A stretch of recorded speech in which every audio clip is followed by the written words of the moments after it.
সুপ্রিয় দর্শক, আমি সিরাজুল ইসলাম আপনাদের সবাইকে আমন্ত্রণ জানাচ্ছি এশিয়ান টেলিভিশনের টক শো টেবিল টকে। আশা করি আপনারা সবাই ভালো আছেন।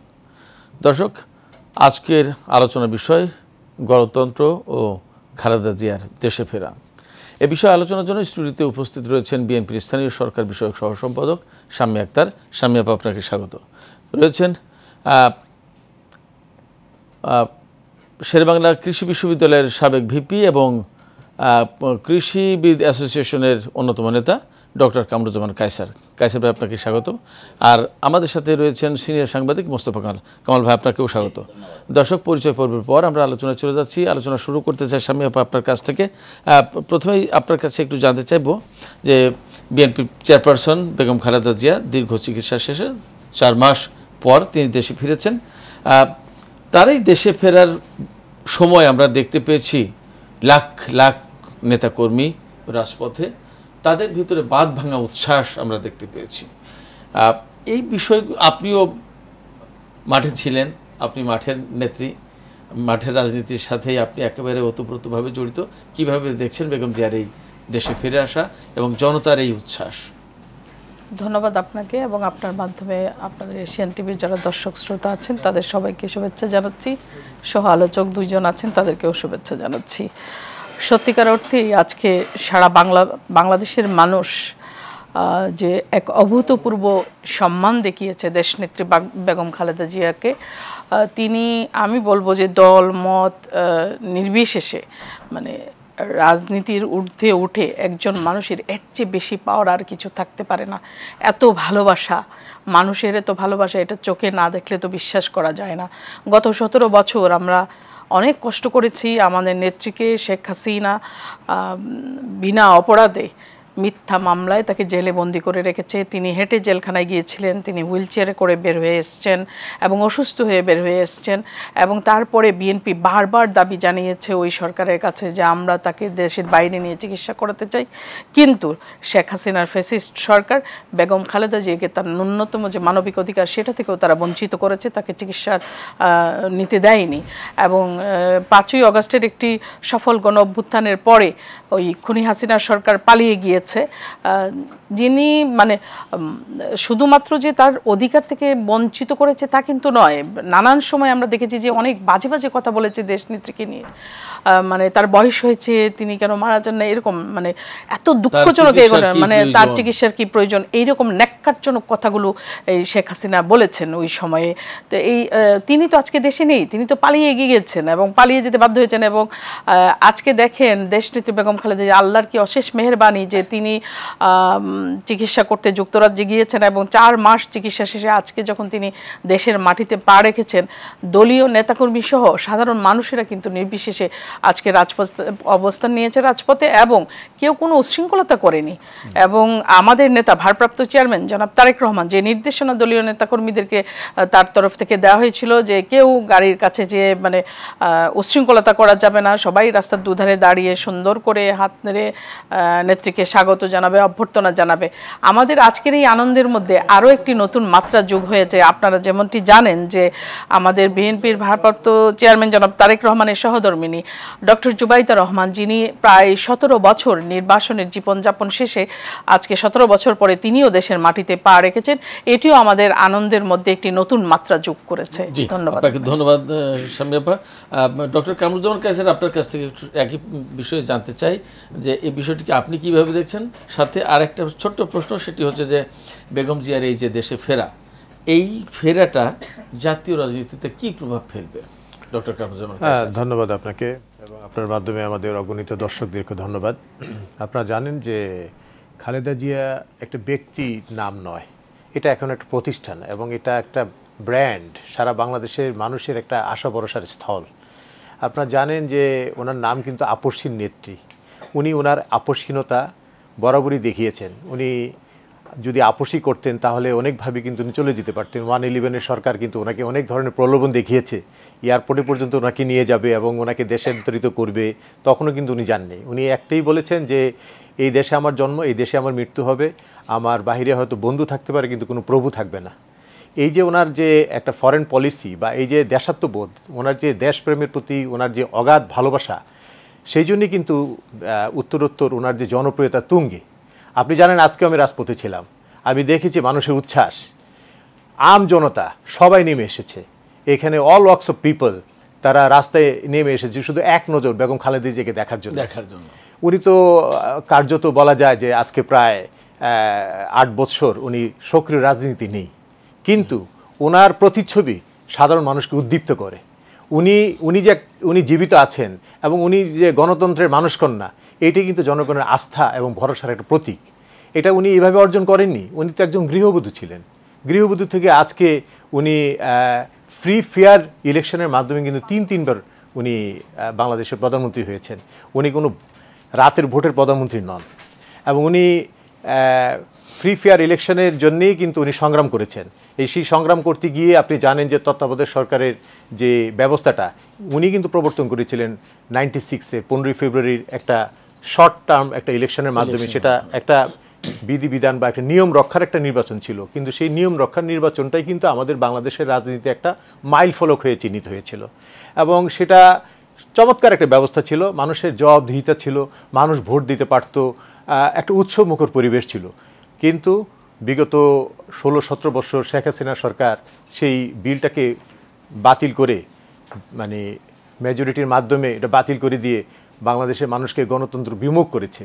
বাংলাদেশের মানুষ অনেকেই জানে না, বর্তমানে যে নতুন প্রজন্মের যারা ভোটার হয়েছে তারা জানে না ভোট কিভাবে দিতে হয়, ভোটের সিস্টেমটা কি, ভোট যে একটা উৎসবমুখর পরিবেশ, এবং এটা যে নেতা এবং ভোটারদের মধ্যে যে একটা পারস্পরিক শ্রদ্ধাবোধ থাকে। আমি যদি নেতৃত্ব নেই তাহলে আমি আমার সাধারণ জনগণের কাছে যাব, আমি আমার কথা বলবো, এবং তারা আমার কথা আমার কর্মসূচি পছন্দ করলে তারা ভোট দিবে। এই যে একটা গণতন্ত্রের যে একটা বিউটি, এই বিউটিটা নষ্ট করে ফেলেছিল শেখ হাসিনা সরকার। তো এটা আবার ফিরে আসছে, এবং আমরা দেখতে পাচ্ছি সেই দেশে যখন ক্রান্তিকাল হয় তখনই কিন্তু খালেদা জিয়া আবির্ভূত হন। আপনি দেখেন 1986 সালে স্বৈরাচার এরশাদের সময় যে প্রথম নির্বাচনটা হয়, সেখানে কিন্তু শেখ হাসিনা গিয়েছে, জামাত ইসলামের সাথে উনি গিয়েছে নির্বাচনে, কিন্তু খালেদা জিয়া যাননি, এবং সেটা কিন্তু 2 বছরও স্টে করে নেই। সেটা কিন্তু ওই পার্লামেন্ট কিন্তু ভেঙে দিতে হয়েছে। তারপরে জনগণের আশা ভরসা এবং জনগণ রাজপথে তীব্র আন্দোলনের মাধ্যমে 90 স্বৈরাচার এরশাদের পতনের পর 91-এ যে নির্বাচনটা হয়, সেই নির্বাচন বাংলাদেশের ইতিহাসে একটি সুষ্ঠু, সুন্দর, অবাধ, নিরপেক্ষ নির্বাচনের মাধ্যমে জনগণ তার মতামত ব্যক্ত করতে পেরেছিল, এবং সেখানে কিন্তু বেগম খালেদা জিয়াকে বিপুল ভোটে মানুষ নির্বাচিত করে। তারপর 96 সালে আওয়ামী লীগ, সেটা যেভাবেই হোক তারা এসেছে, আমরা সেই নির্বাচনটাকেও আমি অবজ্ঞা করি না, কিন্তু উনি অপোজিশনে যেতেও কিন্তু দ্বিধাবোধ করেননি। 116টি সিট নিয়ে কিন্তু বেগম খালেদা জিয়া 96-এর নির্বাচনে উনি গ্রেট অপোজিশন লিডার হিসেবে উনি আবির্ভূত হয়েছেন। আবার কিন্তু গণতন্ত্রের প্রতি ওনার শ্রদ্ধাবোধ ছিল এবং সরকারকে সহযোগিতাও করেছে। তারই প্রেক্ষিতে আবার 2001 সালে কিন্তু আবার বেগম খালেদা জিয়া আবার ক্ষমতায় আসে। এই যে একটা ধারাবাহিকতা, এই যে মানুষের সাথে যে পলিটিশিয়ানদের যে একটা একাত্মতা, আপনি যদি সুষ্ঠু সুন্দর নির্বাচন না দেন তাহলে তো আপনি মানুষকে বা ভোটারদেরকে আপনি পাত্তাই দিবেন না।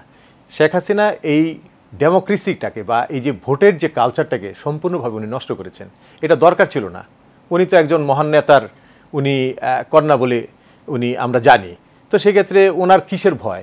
তাদেরও তো একটা ফিক্সড ভোট ব্যাংক ছিল। আজকের যে এই যে বাংলাদেশে যে অস্থিতিশীলতা, গণতন্ত্রের যে একটা অনিশ্চয়তা, বা সর্বোপরি আমাদের এই সুন্দর যে ডেমোক্রেটিক যে প্রসেস, এই প্রসেসটা কিন্তু নষ্ট হয়েছে 2013 সালে। বিচারপতি, তৎকালীন প্রধান বিচারপতি খায়রুল হক একটি ফরমায়েশি আদেশের মাধ্যমে এই তত্ত্বাবধায়ক সরকারকে বিলুপ্ত করে। তারপর থেকে কিন্তু গণতন্ত্রে আমাদের একটা অচল অবস্থা, বা আমাদের মানে গণতন্ত্রের পথটা সহজ হয়নি। এই অচল অবস্থা আশা করা যায় যে বেগম জিয়ার দেশে ফেরার মাধ্যমে আশা করা যায় যে কেটে যাবে। অবশ্যই জনগণের আস্থা আছে, সেই আস্থার উপর ভিত্তি করেই আবারও আমরা আশা করব বাংলাদেশ আবারও ঘুরে দাঁড়াবে, সুন্দর গণতন্ত্র প্রতিষ্ঠিত হবে।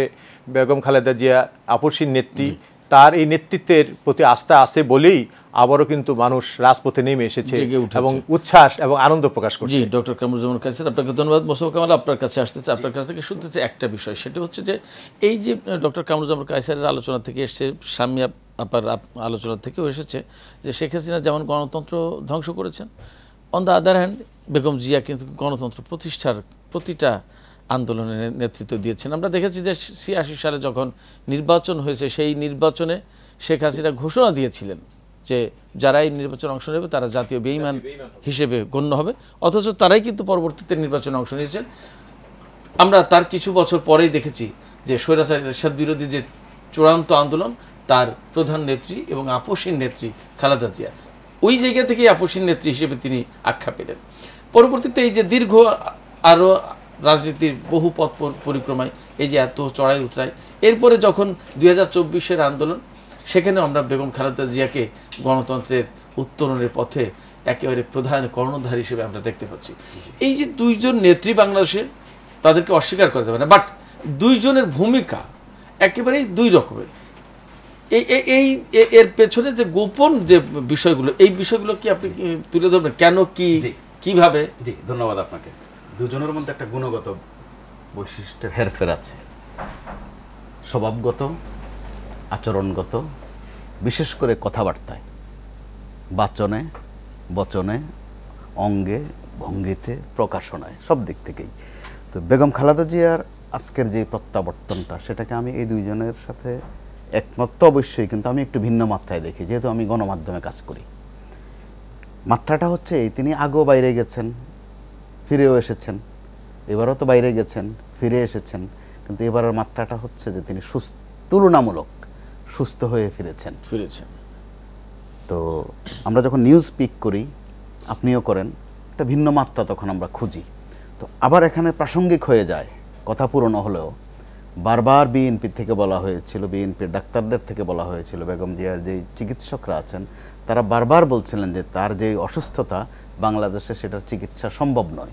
এবং কখনো কখনো আমরা এরকম খবর পেয়েছি যে বেগম জিয়ার অবস্থা এতটাই বেশি খারাপ যে খুব সংকটাপন্ন অবস্থায়। তখন ওই সময়ের সরকারের কাছ থেকে প্রতিক্রিয়াগুলো কী রকম আসতো, যেমন আমি একটা বলি, কোড আন কোড বলি, বয়স তো ৮০, মরে মরে শুনি, মরে না। আপনি ভাবেন তো, খোদার আরশ কাঁপানো কথা। কিন্তু কে বলেছেন? সাবেক প্রধানমন্ত্রী। প্রধানমন্ত্রী পদটার কিন্তু আলাদা একটা ওজন আছে, একটা মর্যাদা আছে, ওই জায়গা থেকে এ ধরনের কথাবার্তা। আবার বেগম জিয়ার অসুস্থতা অনেকগুলো, ওনার লিভারে অসুখ কেন আর অন্য কোনো জায়গায় নয় কেন, কাদের কাদের লিভারে অসুখ হয়, অর্থাৎ তাচ্ছিল্য করা, অবজ্ঞা করার এরপরে বোধহয় মাত্রা থাকতে পারে না। এই দীর্ঘ সময়টাতে বেগম জিয়ার কিন্তু ব্যক্তিগত জীবনে হারানোর তালিকাটাও বেশ লম্বা। মাকে হারিয়েছেন, বড় বোনকে হারিয়েছেন, ছেলেকে হারিয়েছেন, ছোট ভাইকে হারিয়েছেন। তার ছেলে যখন মারা যায় কোকো, তাও ওই সময়ের দলের এবং সরকারের শীর্ষ পর্যায়ের একজনের মন্তব্য ছিল এরকম যে আর কারো ছেলে নাই, ওনার ছেলে মরে কেন?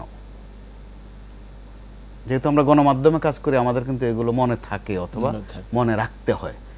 তো ট্রেজেডিটা হচ্ছে যে গোটা দেশে নিশ্চয়ই মানব শূন্য হয়ে যায় নাই দেশটা। কেউ কিন্তু একটু বলেনি যে অনেক হয়েছে বাজে কথা, একটু ক্ষান্ত দেন, বা ক্ষান্ত দিতে না পারেন অন্তত একটু কমান। তো বেগম জিয়ার বারবার যখন চিকিৎসার কথা আসতো, বলা হতো যে এগুলো রাজনৈতিক চালাকি, চাতুরি। এক পর্যায়ে কিন্তু এই কথাও বলা হয়েছে যে বারবার যদি বিদেশে নেওয়ার চিকিৎসার কথা বলা হয়, আবার কিন্তু জেলে পাঠিয়ে দেব। আপনি যেটা হেরফেরের কথা যেটা বলছিলেন, দুজনের তফাৎ। এবার সর্বশেষ দেখেন একটা তফাৎ, যেটা এরশাদ বিরোধী আন্দোলনে তো আমরা দেখেছি, দুজনের কথাই কিন্তু সেটা এসে গেছে। 5 আগস্ট যখন এই অভ্যুত্থান ঘটলো, সবাই কিন্তু টিভি পর্দায় বা যার যেভাবে সম্ভব অপেক্ষা ছিল যে বেগম জিয়া বক্তব্যটা কি দেন, কি বলেন তিনি সম্ভবত 4-5 বাক্য বলেছেন। তার টোটাল বক্তৃতাটা সম্ভবত 2.5 মিনিটের মতো, আমার যদি ভুল না হয়ে থাকে। ওখানে অনেকের ধারণা ছিল যে তিনি বোধহয় একটা প্রতিশোধের কথা বলবেন, স্বাভাবিক, তার তো জেদ থাকার কথা, কষ্ট থাকার কথা। দেখা গেল তিনি ওই সময়টাতে শেখ হাসিনা শব্দটা একবার উচ্চারণ করেননি। আমরা গণমাধ্যম থেকে কিন্তু সেটা খেয়াল করেছি। আবার প্রতিশোধ নিতে হবে এই কথাটা দুটা বার্তা দিয়েছেন, স্পষ্ট করে দুটা বার্তা দিয়েছেন। একটা হচ্ছে ধৈর্য ধরতে হবে সবাইকে, দ্বিতীয়টা হচ্ছে যে জাতীয় ঐক্য তৈরি হয়েছে সেটা যেন অটুট থাকে। তার মানে কি, মাত্রাগতভাবে, চিন্তাগতভাবে এবং ভাষায় তিনি বরাবরই মিতভাষী, সেই সাথে কথা তুলনামূলক শেখ হাসিনার চেয়ে আসতে বলেন, কিন্তু অত্যন্ত সাবমিসিভ, কথা কঠিন কথাই বলেন, অত্যন্ত দশকতার এক কথা যেটাকে আমরা বলি ওই রকমে বলেন। তো 5 আগস্ট যেখানে সবাই অপেক্ষমান যে এবার বোধহয় একটা প্রতিশোধ হবে বা একটা হুমকি দেবেন, একইভাবে তার দলের যে মহাসচিব ছিল তার বক্তব্য নিয়েও কিন্তু একটা অপেক্ষা ছিল যে তিনিও আবার ওবায়দুল কাদেরের মতো একটা কিছু কমিক অথবা একটা খিঁচুনি দেন কিনা বা একটা ভেঙচি কাটেন কিনা। দেখলাম যে বেগম জিয়ার যেই বৈশিষ্ট্য সেটা তার দলের মধ্যেও কিন্তু আমরা প্রভাব দেখেছি যে তিনিও একই কথা বলেছেন, ধৈর্য ধরতে বলেছেন, এখনও কিন্তু তাই বলছেন। তো যে প্রত্যাশাটার কথা আপনি বলছেন যে বেগম জিয়ার কাছ থেকে এবার একটা প্রত্যাশা আছে কিনা, আমরা আশা করছি এই কারণে যে গত কয়েকদিন একটার পর একটা ইস্যু সামনে আসছে। নির্বাচন, আপনি নির্বাচনের কথা বললে আপা বলে সংস্কার, আপা সংস্কারের কথা বললে আমি বলি না আগে স্থানীয় সরকার, উনি বলে যে না আগে নারী অধিকারের বিষয়টা একটু ফয়সালা করেন, মাঝখানে আরেকজন বলে না বার্মার সাথে গোলমাল বাঁধছে ওইটা শেষ করেন। অর্থাৎ এই যে একটা এলোমেলো বিক্ষিপ্ত অবস্থা, আশা করা যায় বেগম জিয়া যদি দুলানের একটা বিবৃতিও দেন, বক্তব্য যদি নাও দিতে পারেন বা যদি না দেন, সেটাও বোধহয় আমাদের রাজনীতির এই সময়টাতে এই বিশৃঙ্খল অবস্থাটা থেকে একটু হলেও উত্তরণ ঘটবে, একটা নিশানাও মিলতে পারে। জি জি, অনেক ধন্যবাদ মোস্তফা কামাল আপনাকে। দর্শক, আমরা আলোচনা শুনছিলাম, আমরা দেখেছি যে বেগম জিয়া যখন লন্ডনে গিয়েছেন, তিনি চিকিৎসার জন্য গিয়েছিলেন। লন্ডন যাওয়ার আগে বাংলাদেশের সেনাপ্রধান জেনারেল ওয়াকারুজ্জামান বেগম জিয়ার সাথে একান্তে সাক্ষাৎ করেছিলেন। এরপরে অনেকেই এমন কথা ছড়ানোর চেষ্টা করেছেন যে বেগম জিয়াকে মাইনাস করা হলো, কেউ কেউ বলেছেন। তবে এই আলোচনা খুব জোরদার হয়নি, ভিত্তি পায়নি, হালে পানি পায়নি, যেভাবে আমরা বলি না কেন। তার দেশে ফেরা নিয়ে কি আসলে কোনো অনিশ্চয়তা ছিল? আমরা দেখেছি বাঁধ ভাঙা জোয়ার, আবারও বলছি, আমরা তো কোনো অনিশ্চয়তা দেখিনি। আমরা দেখেছি নেত্রী চিকিৎসা নিতে গিয়েছিলেন এবং ওনার চিকিৎসা শেষে উনি দেশে ফিরে এসেছেন। বরাবরই দেশনেত্রী বেগম খালেদা জিয়া যেটি বলেছেন যে দেশের বাইরে ওনার কোনো ঠিকানা নাই। এটা 111 সরকারের সময়ও তাকে বাইরে পাঠানোর অনেক চেষ্টা করা হয়েছে, তিনি তখনই তো জাননি। তিনি বলেছেন এই দেশই আমার ঠিকানা, এই দেশের মানুষই আমার সব। তাহলে উনি এই দেশে ফিরে আসবেন, এটাই তো স্বাভাবিক। তো উনি ওনার দেশে ফিরে এসেছেন, এখানে অনিশ্চয়তার কি আছে সেটা আমার জানা নেই। অনিশ্চয়তা আমরা বিএনপি নেতাকর্মীরা যারা আছি বা সারা বাংলাদেশের মানুষ যে উচ্ছ্বাস নিয়ে আজকে রাজপথে নেমে এসছে, এই উচ্ছ্বাস তো প্রমাণ করে যে এখানে কোনো অনিশ্চয়তা কোনো কিছুই মানে ধুপে টিকে নেই, বা মানে এই আলোচনাটা মানে শুধু মানে গসিপ ছাড়া আর কিছু না, মানে এটা এরকমই মনে হয় আমার কাছে। অনেক ধন্যবাদ শামীমা। ডক্টর কামরুজ্জামান কায়সার, আমি এই প্রসঙ্গে আর একটা প্রশ্ন করতে চাই আপনাকে, সেটা হচ্ছে যে আমরা দেখলাম একেবারে চোখের সামনে ইতিহাস হয়ে গেল আমাদের সবার, আমরা সবাই দেখেছি যে বেগম জিয়াকে যেভাবে তুচ্ছতাচ্ছিল করেছেন, মোস্তফা কামালের বক্তব্য আলোচনা থেকে অনেকটাই উঠে এসেছেন এবং আমরা সবাই জানি তাকে আসলে পদ্মা নদীর পানিতে যেভাবে ডুবিয়ে মারতে চেয়েছেন, তেমনি চিকিৎসাবিহীন অবস্থায় কেন মারা যায় না তা নিয়ে বড় আফসোস ছিল শেখ হাসিনার। অথচ আমরা দেখলাম বেগম জিয়া চিকিৎসা শেষে দেশে ফিরেছেন, আর যিনি এইগুলো করতে চেয়েছিলেন তাকে কিন্তু দেশ থেকে পালিয়ে যেতে হয়েছে। এই জায়গা থেকে আপনি কি মনে করেন যে এই যে এই ইতিহাস থেকে শিক্ষা নেয় না, এমন একটা কথা কিন্তু চালু আছে, আমরা বলি সবাই, এই জায়গা থেকে কোনো পরিবর্তন আসবে রাজনীতির কালচারে, বা যারা এইগুলো করে তাদের কি শিক্ষা হবে? আপনার কি মনে হয়, কি বলবেন আপনি? ধন্যবাদ আপনাকে আবারও। মানুষকে তুচ্ছ তাচ্ছিল্য করলে তার পরিণাম কি হয় তা তো আমরা দেখলাম গত 5ই আগস্টে, তাই না? ন্যাচারাল জাস্টিস বলে একটা কথা আছে, জি, আল্লাহ ছাড় দেন কিন্তু ছেড়ে দেন না, ঠিক না? পতিত ফ্যাসিস্ট হাসিনা সরকার, স্বয়ং শেখ হাসিনা, সে তো বাংলাদেশটাকে একটা ইজারা নিয়ে নিয়েছিল, 2041 সালে রূপকল্প সাজিয়ে বসে আছে, ততদিন পর্যন্ত বাঁচবে কিনা তার কোনো ঠিক নেই। এবং মানুষের ভিতরে একটা বদ্ধমূল ধারণা চলে আসছে যে শেখ হাসিনা জীবিত থাকা অবস্থায় সরকারের কোনো পরিবর্তন হবে না, ভোটের মতো হবে, দিনের ভোট রাতে হবে, তারপরে আপনার বিনা ভোটে সরকার গঠন করবে, এটাই তো একটা কালচার হয়ে গিয়েছিল, তাই না? তো এখানে এই যে প্রতিহিংসা বা জিজ্ঞাসা যে যার ভিতরে ছিল, এটা যে আসলে স্বয়ং রাব্বুল আলামিনও সেটাকে পছন্দ করেন না, সেটা কিন্তু আমরা দেখলাম।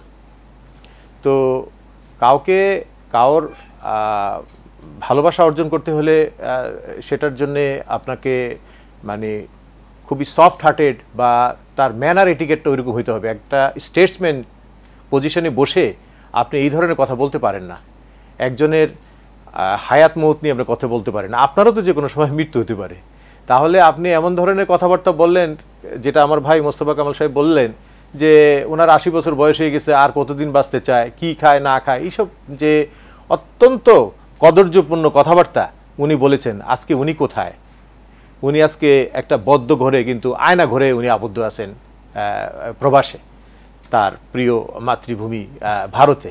আর বেগম খালেদা জিয়া আজকে বাঁধ ভাঙ্গা জোয়ারের মতো তাকে আজকে মানুষ বরণ করেছে। এটাই তো দুই নেত্রীর মধ্যে পার্থক্য, তাই না?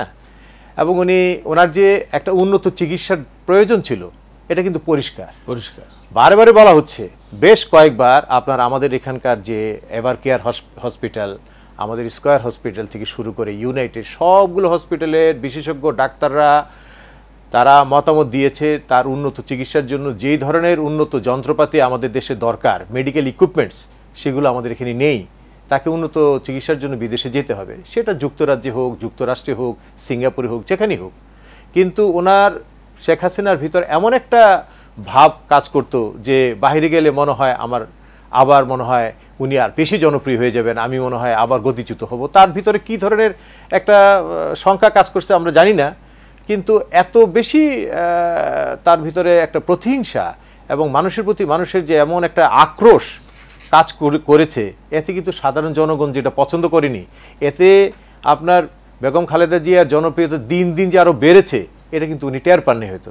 আপনি একটা জিনিস দেখেন, ওনার বিরুদ্ধে জিয়া অরফানেজ ট্রাস্টের মামলা করা হয়েছে, 2 কোটি টাকার এফডিআর নিয়ে করা হয়েছে। এই 2 কোটি টাকা কুয়েতের আমির সৌজন্যমূলকভাবে বেগম খালেদা জিয়া অরফানেজ ট্রাস্টে দিয়েছে, এবং উনি সেটা তো ওনার এখতিয়ার, ওই ট্রাস্টি বোর্ডের এখতিয়ার, এটা কিন্তু গভর্নমেন্টের এখানে ইন্টারফারেন্সের কোনো বিষয়ই না। সেই 2 কোটি টাকা সময়ের আবর্তে 12 কোটি টাকা হয়েছে এখন। আর টাকাটা তো টাকার জায়গায় আছে। উনি শেখ হাসিনা কি মামলা করলেন? এটা উনি বললেন যে এই টাকা উনি বেহাত করেছেন, এতিমের টাকা খেয়েছেন, এই করেছেন, সেই করেছেন। আর ওনারা লক্ষ লক্ষ কোটি টাকা বাংলাদেশের বিদেশে পাচার করে সে, তার বোন, তার ছেলে, তার মেয়ে, পুরো গোষ্ঠী বাংলাদেশকে একদম অচল করে দিয়েছে। বাংলাদেশে আমি তো বলি যে 5ই আগস্ট তো সাধারণ আমজনতা, ছাত্র, শিক্ষক বা সাধারণ মানুষ শেখ হাসিনার বিরুদ্ধে মাঠে নেমে তাকে পদচ্যুত করিয়েছে। কিন্তু সেটা যদি নাও হতো, 5ই আগস্টে যদি শেখ হাসিনার পতন না হতো, তার ন্যাচারাল ডিজাস্টার হতো। কিভাবে? ব্যাংকগুলো খালি হয়ে গেছে, মুদ্রাস্ফীতি চরম আকার ধারণ করেছিল, এবং আপনার মানুষের টাকা মানে ব্যাংকে রাখলে পরে সেটা মানে ফেরত পাওয়ার কোনো বিষয় ছিল না, এবং সেটা মানে বহু একটা আশঙ্কার মধ্যে সবাই ছিল। তো এমনিতে কিন্তু পতন হতো, এমনিতে কিন্তু এটা আপনার শ্রীলঙ্কার একটা পরিণতি হতে পারতো, এটা আর্জেন্টিনা, ভেনিজুয়েলার মতো যে ইনফ্লেশন রেটটা এত হাই হতো, মানুষ কিন্তু রাস্তায় নেমে এসে তাকে এমনি বিদায় করে দিত। যাই হোক, হয়তো তার আগেই আল্লাহ কোন একটা উসিলার মাধ্যমে তাকে সেখান থেকে বিদায় করেছে। তো তার সবগুলো কাজে এবং কথাবার্তায়, যেটা আমার সহ আলোচক দয় ওনারা বলেছেন যে সব কিছুর ভিতরে একটা অ্যাগ্রেসিভ ভাব। আপনি একটা বক্তৃতা দেখেন, তার বক্তৃতাগুলো দেখেন কি ধরনের বক্তৃতা ছিল। প্রফেসর ইউনুস একজন নোবেল লরিয়েট ব্যক্তি, একমাত্র নোবেল লরিয়েট বাংলাদেশে, তাকে সে কি বলছে? পদ্মাতে চুবিয়ে দিবে। সুদখোর, ঘুষখোর, রক্তচোষা, মহাজন, কত কথাবার্তা তার বিরুদ্ধে। আজকে প্রফেসর ডক্টর ইউনুস যেই মুহূর্তে উনি দেশের শাসনভার উনি নিয়েছেন, এটা কি উনি নিজের ইচ্ছে নিয়েছেন? উনি তো তখন ফ্রান্সে ছিল, ফ্রান্সের প্রেসিডেন্ট ইমানুয়েল ম্যাক্রোর আমন্ত্রণে ওখানে অলিম্পিক অ্যাসোসিয়েশনের মিটিংয়ে উনি ওখানে বাংলাদেশের একজন ব্র্যান্ড অ্যাম্বাসেডার হিসেবে উপস্থিত ছিলেন, তাকে আন্তর্জাতিক ব্যক্তিত্ব হিসেবে তাকে ওখানে আমন্ত্রণ করেছে। তো উনি তো ক্ষমতা নেয়ার ক্ষেত্রে ওনাকে বিভিন্ন মহল থেকে রিকোয়েস্ট করে 3 দিন পরে 8ই আগস্টে উনি ক্ষমতা নিয়েছেন। এখন উনি খারাপ হয়ে গেলেন। ডক্টর ইউনুস বলে না, এখানে যে আসতো সেই তার জন্য খারাপ হতো। কিন্তু এটা তো কোনো ব্যক্তির উপর আপনি আক্রোশ করছেন কেন? সারা বাংলাদেশের 17 কোটি মানুষ আপনাকে পছন্দ করেনি, আপনার ঘরের লোকরাও কিন্তু বিরক্ত হয়ে গিয়েছিল, এমন একটা পরিস্থিতি ছিল। ডক্টর কামরুজ্জামান কায়সার, অনেক ধন্যবাদ। মোস্তফা কামাল, আপনার কাছে একটু আসি। কায়সার ভাইয়ের আলোচনার সূত্র ধরেই বলি যে দুটো বিষয় আমি আপনার সামনে তুলে ধরি। একটা বিষয় হচ্ছে যে শেখ হাসিনার আক্রোশের প্রধান যে 2 ব্যক্তি ছিল বাংলাদেশে সাম্প্রতিক বছরগুলোতে, তার একজন হচ্ছেন বেগম খালেদা জিয়া, বিএনপির চেয়ারপারসন, এবং আর একজন হচ্ছেন ডক্টর ইউনুস, প্রফেসর ইউনুস। অথচ দুইজন ব্যক্তি কিন্তু আজকে দারুণভাবে ভীষণভাবে সম্মানের জায়গায়। এই বিষয়টিকে আপনি কিভাবে দেখছেন? এটা একটা প্রশ্ন। জি, আর একটা প্রশ্ন হচ্ছে যে এই যে শেখ হাসিনার কারণে বেগম জিয়ার জীবন থেকে একটা বিরাট গুরুত্বপূর্ণ একটা সময় চলে গেছে, নষ্ট হয়ে গেছে, যা ফেরত পাওয়া যাবে না, এবং শেখ হাসিনার ব্যক্তিগত আক্রোশের কারণেই মূলত আজকে তাকে জেলের কুঠুরিতে কষ্ট করে থাকতে হয়েছে, তার জীবনের অনেক ক্ষতি হয়েছে। এই ক্ষতিপূরণগুলো কিভাবে এই ক্ষতি আনা যেতে পারে? আমার আলোচনা প্রশ্ন ছিল দুইটা বিষয়। তো এই ধরনের বিষয়ে ক্ষতিপূরণ কখনো হয় না, বাস্তবে হয় না। আমরা যতই বলে যে প্রতিশোধ নেব, যতই বলে যে আল্লাহ প্রতিদান দেবেন, কিন্তু দৃশ্যত সাদা চোখে কিন্তু আমরা ওই প্রতিদানটা দেখি না। কিন্তু বেগম জিয়ার ক্ষেত্রে কিন্তু প্রতিদানটা অনেকটা দৃশ্যমান। আমি কায়সার ভাইয়ের কথা জের ধরে বলি, যদি 5 আগস্টে শেখ হাসিনার ওই ধরনের পতন না ঘটতো, অর্থাৎ এখনও শেখ হাসিনা থাকতেন, তাহলে স্টুডিওতে হয়তো শাম্মী আপা থাকতেন না। কোথায় থাকতেন হয়তো তিনি নিজেও এখনও জানেন না। তাদের মধ্যে যারা কারাগারে ছিলেন, তাদের কাছে কারো কারো এমন বার্তাও ছিল যে তাদেরকে কারাগারেও হত্যা করে ফেলা হতে পারে, ওই আশঙ্কা ছিল তাদের কারো কারো। আর যে ছাত্ররাই আন্দোলন করেছে, বুক পেতে দিয়েছে, তাদের হাতে দ্বিতীয়টা ছিল শুধুই মৃত্যু। আর বেগম জিয়ার লন্ডনে চিকিৎসা করতে যাওয়া, আজকে আবার ফেরত আসা, ওনাদের রাস্তায় নামা, সেটা অকল্পনীয় ছিল, ভাবনার জগতে ছিল। তাহলে এই ক্ষেত্রে আমি আমার যে উপলব্ধিটা বলবো, এখানে কোনো রাজনীতি নেই, এখানে পুরোটাই হচ্ছে আবেগের বিষয়। এটা আমাদের কুমিল্লা অঞ্চলে বলে কার উসিলায় সিন্নি খাও, পীর চিনলা না। আজকে আপনারা যে সিন্নিটা খাচ্ছেন, সিন্নি অর্থাৎ মিষ্টান্ন খাচ্ছেন, সেই ক্ষেত্রে ছাত্রদের কথা কিন্তু একটু মনে রাখতে হবে। তাদেরকে তাচ্ছিল্য না করা, তাদের সাথে বিরোধে না জড়ানো। কিন্তু আমরা গত কদিন কিন্তু দেখছি ছাত্রদের সাথে বিএনপির একটা বিরোধ কিন্তু বাড়ছে, নানান কথার ছলে। যুক্তি আছে অবশ্যই, কিন্তু ওখানেও আবার কিন্তু উল্লেখ করবার মতো একটা বিষয় আছে। এই ছাত্রদের সাথে বিএনপির বিরোধ বেঁধেছে, এটা যেমন সত্য, কিন্তু আপনি দেখেন বিএনপির চেয়ারপারসন বেগম খালেদা জিয়া, অথবা ভারপ্রাপ্ত চেয়ারম্যান তারেক রহমান, অথবা মহাসচিব মির্জা ফখরুল ইসলাম আলমগীর, এই তিনজন দেখেন, খেয়াল করে দেখেন, ছাত্রদেরকে নিয়ে কোনো একটি শব্দও করছেন না। এর পরবর্তী পর্যায়ে যারা আছেন, তারা কিন্তু প্রায় প্রত্যেক দিনে ছাত্রদেরকে নিয়ে কোনো না কোনো একটা মন্তব্য করছেন। তো আমি ছাত্রদেরকে পীর বলছি না, অন্তত উসিলা বলছি। কায়সার ভাইও যেটা বললেন আল্লাহর রহমত, বিএনপি কিন্তু একটা পর্যায়ে আল্লাহর হাওলা, যেটাকে বলে যে আল্লাহ যা করে, আল্লাহ যদি বিচার করে। এরপরে যখন ছাত্ররা নামলো, ছাত্রদেরকে কেউ কেউ যারা একটু ধর্মাশ্রয়ী, তারা বললো যে এটা আবাবিল পাখি, আল্লাহর কোনো নেয়ামত। তো ওই নেয়ামতের সাথে এই গত কিছুদিনের আপনাদের যে একটা খেয়ানত হচ্ছে, কিন্তু কোনো না কোনোভাবে একটা বিরোধ বাঁধছেন। যে শব্দগুলো আসছে, তারাও যে ভাষায় আক্রমণ করছে, আপনারাও যে ভাষায় করছেন, একটা গ্যাপ কিন্তু হয়ে গেছে। আবার এক অর্থে এখন বাংলাদেশে কিন্তু বিরোধী দল নাই, সবাই এক অর্থে সরকারি দল। ছাত্ররা একটু বেশি সরকারি দল, যেহেতু প্রধান উপদেষ্টা তাদেরকে মাস্টার মাইন্ড বলেন, ওটাতে আবার আপনাদের মাইন্ডে একটু খারাপ লাগে, কারণ মাস্টার মাইন্ড খুব বড় শব্দ, তিনি ওদেরকে মাস্টার মাইন্ড বলেন। আবার ওনার ক্ষমতার পাটাতনও বলেন, যে তারাই আমার ক্ষমতার পাটাতন তৈরি করেছে।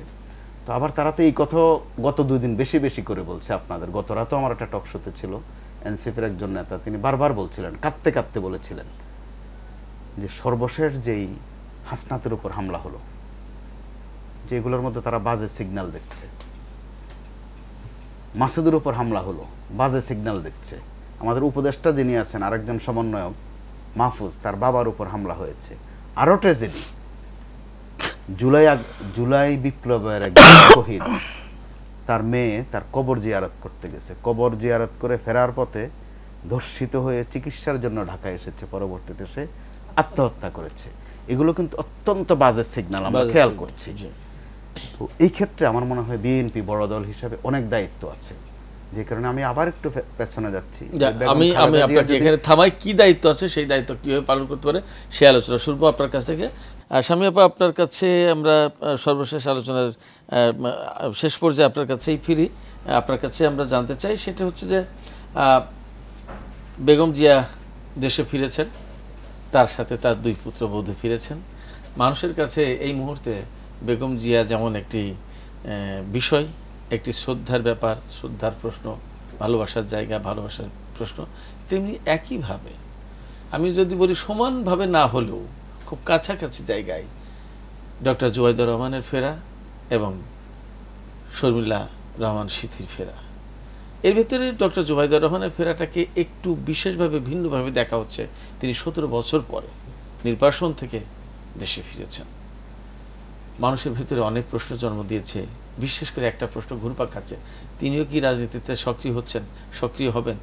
তিনি এখন জাতীয় ব্যক্তিত্ব, তিনি রাজনীতিতে কি ভূমিকা রাখতে যাচ্ছেন, আপনার যদি কিছু জানার থাকে। দেখুন, উনি এখন জাতীয় ব্যক্তিত্ব হবেন কেন? উনি তো আগেও জাতীয় ব্যক্তিত্ব Definitely আগেও ছিলেন, জাতীয় এবং উনি ব্যক্তিত্ব, কিন্তু আজকের একজন মাত্রাটা ভিন্ন। উনি একজন মেধাবী স্টুডেন্ট ছিলেন। উনি এখন যুক্তরাজ্যে, আপনি জানেন যে রয়্যাল ইম্পেরিয়াল হসপিটালে উনি জেনারেল ফিজিশিয়ান হিসেবে উনি প্র্যাকটিস করছেন। সুতরাং উনি ওনার মেধার স্বাক্ষর ওখানেও রেখেছেন এবং রেখে যাচ্ছেন। সুতরাং উনি জাতীয় ব্যক্তিত্ব, এটা নতুন কিছু নয়। আর দেশনেত্রী বেগম খালেদা জিয়া আজকে যে গণমানুষের ভালোবাসা এবং পুষ্পবর্ষণের মধ্য দিয়ে ওনার যে রাজসিক প্রত্যাবর্তন আপনি বলতে পারেন, যেটা আজকে হয়েছে গণমানুষের ভালোবাসায় এবং পুষ্পবর্ষণের মধ্য দিয়ে, আজকে কিন্তু দেশনেত্রী বেগম খালেদা জিয়া তার বাসভবনে ফিরোজায় প্রত্যাবর্তন করেছেন। এবং আপনি যেটা বলছিলেন যে ওনার পুত্রবধূ শর্মিলা রহমান এর আগেও এসেছেন, উনি কয়েকবার এসে গেছেন। উনি দেশনেত্রী যেহেতু অসুস্থ ছিলেন, উনি কয়েকবার এসেছেন, দেখে গিয়েছেন, ম্যাডামের সঙ্গে থেকেছেন। কিন্তু ডক্টর জুবাইদুর রহমান উনি 17 বছরের নির্বাসন, যে যুক্তরাজ্যে যে নির্বাসিত জীবনযাপন করছিলেন, সেখান থেকে তিনি 17 বছর পরে আজকে দেশের মাটিতে পা রেখেছেন। এটা একটি নতুন মাত্রা যোগ হয়েছে আমাদের আনন্দের ক্ষেত্রে। রাজনৈতিক ব্যাপারে উনি সম্পৃক্ত হবেন কিনা সেটা দেখার জন্য আমাদের সামনের দিনগুলোতে অপেক্ষা করতে হবে। কারণ আমাদের দলের এই মুহূর্তে যিনি হাল ধরে আছেন, তিনি তো আমাদের ভারপ্রাপ্ত চেয়ারম্যান জনাব তারেক রহমান, এবং তিনি অত্যন্ত সুশৃঙ্খলভাবে আমাদের মধ্যে যে ঐক্য ধরে রেখেছেন, আমরা যে ঐক্যবদ্ধভাবে আমরা যে কর্মসূচিগুলো সফল করে যাচ্ছি এবং নির্দেশনা বাস্তবায়ন করছি, সেটা ওনার নেতৃত্বের দৃঢ়তার জন্যই সেটা সম্ভব হয়েছে আমি বলবো। এবং আজকে দেশনেত্রী বেগম খালেদা জিয়া যে ঐক্যের প্রতীককে পরিণত হয়েছেন, জাতীয় ঐক্য এবং দলমতের ঊর্ধ্বে উঠে উনি যে অবস্থান ওনার তৈরি হয়েছে, এটা অতীতে ওনার ছিল। উনি আপসীর নেত্রী হিসেবে দেশের মানুষের কাছে যেই অবস্থান ওনার ছিল, সেটা উনি দীর্ঘদিন রাজপথে সংগ্রাম করেই কিন্তু উনি সেটা তৈরি করেছিলেন।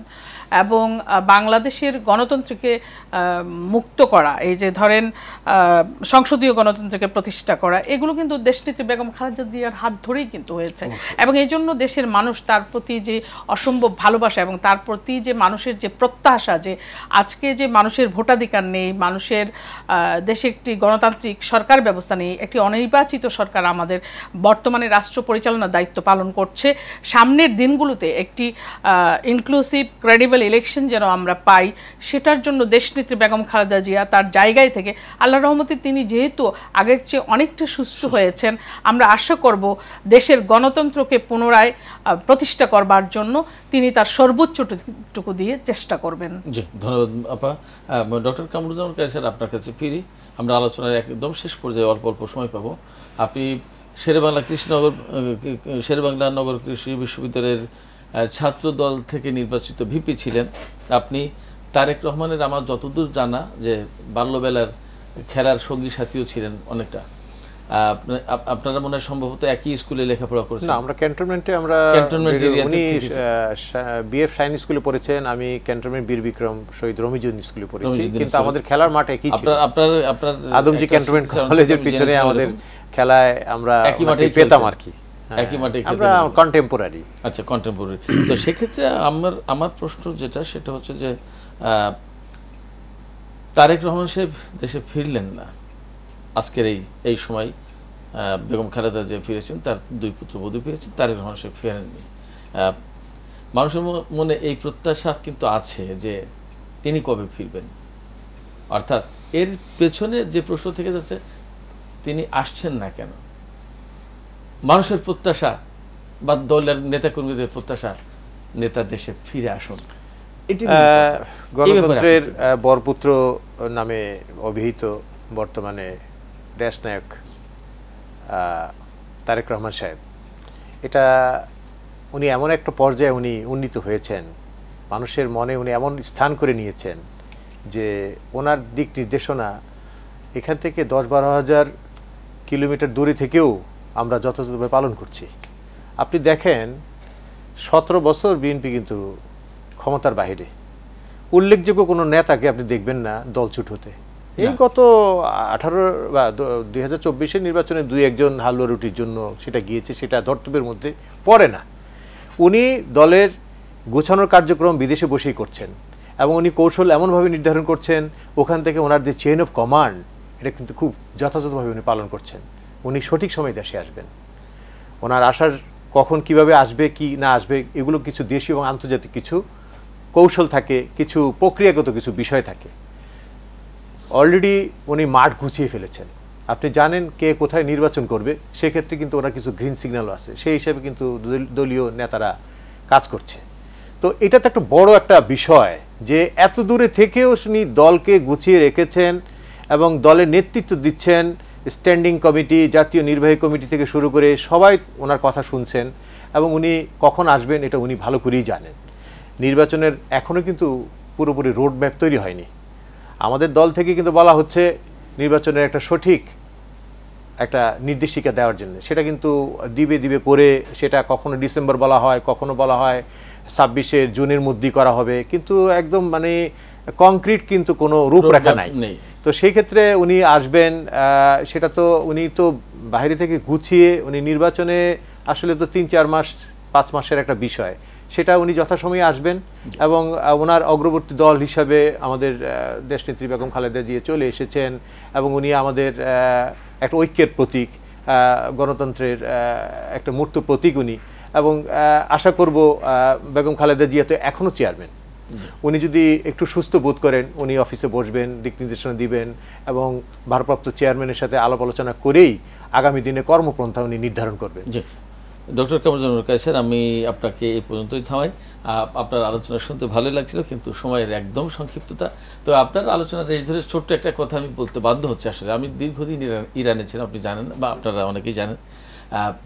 একটা কথা আজকে সকালেই ভাবছিলাম যে ইরানে যে বিপ্লবটা হয়েছিল 1979 সালে, সেটা ইমাম খোমেনির নেতৃত্বে হয়েছিল।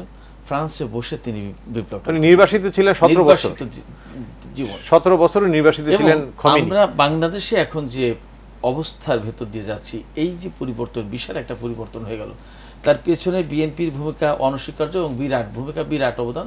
এ কথা বলার আর কোনো মানে অস্বীকার করার কোনো সুযোগ নেই। সেই জায়গায় কিন্তু ব্রিটেনে বসে তারেক রহমান ঠিক ওই রকম একটা নেতৃত্ব দিয়েছেন, যার নেতৃত্বের গুণে বাংলাদেশে একটা বিরাট পরিবর্তন হয়ে গেল। আমি আলোচনা যাব, একদম কম সময় পাবেন মোস্তফা ভাই, আপনাকে দিচ্ছি সময় করে ফেলি। আপনি যে আলোচনাটুকু শুরু করেছিলেন সেই জায়গা থেকে শেষ করতে চাই। সেটা হচ্ছে যে এই যে একটা ঐক্য অনৈক্য, নানান রকমের একটা টানাপোড়েন আছে, আপনার কি মনে হয়? আমার বিশ্বাস হয় যে বেগম খালেদা জিয়ার দেশে ফেরার মাধ্যমে এইগুলো সব দূরীভূত হবে। আপনার কি মনে হচ্ছে? একটা পথ নির্দেশনা অবশ্যই, একদম সংক্ষেপে, অবশ্যই একটা পথ নির্দেশনা মিলবে। একদম দূরীভূত না হলেও পথ নির্দেশনা মিলবে এবং আলামতে, নানান নমুনায় এবং কিছু ঘটনায় এটা কিন্তু বলতে কোনো দ্বিধা নেই যে তারেক রহমান সাহেব সুদূর ব্রিটেনে থাকলেও তথ্যগতভাবে মাঝে মধ্যে আমার উপলব্ধি তিনি আমাদের চেয়ে বেশি সমৃদ্ধ এবং তার দলের দলীয় বিষয়ে অন্যান্য নেতা নেত্রীদের চেয়েও বেশি সমৃদ্ধ এবং তিনি তথ্য রাখেন।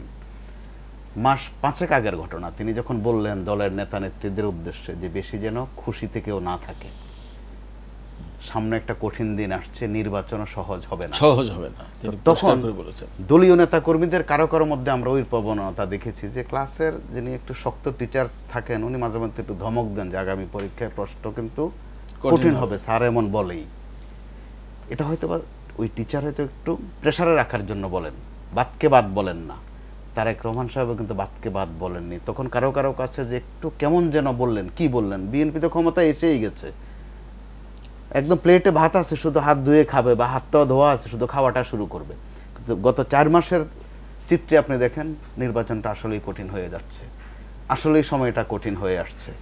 এতে করে কি মনে হয় যে তারেক রহমান সাহেবের কাছে মেসেজ আরও বেশি আছেন তিনি। আমরা এখন যেটা দেখছি বা অনুমান করছি তিনি এটা আরও আগেই জানতেন।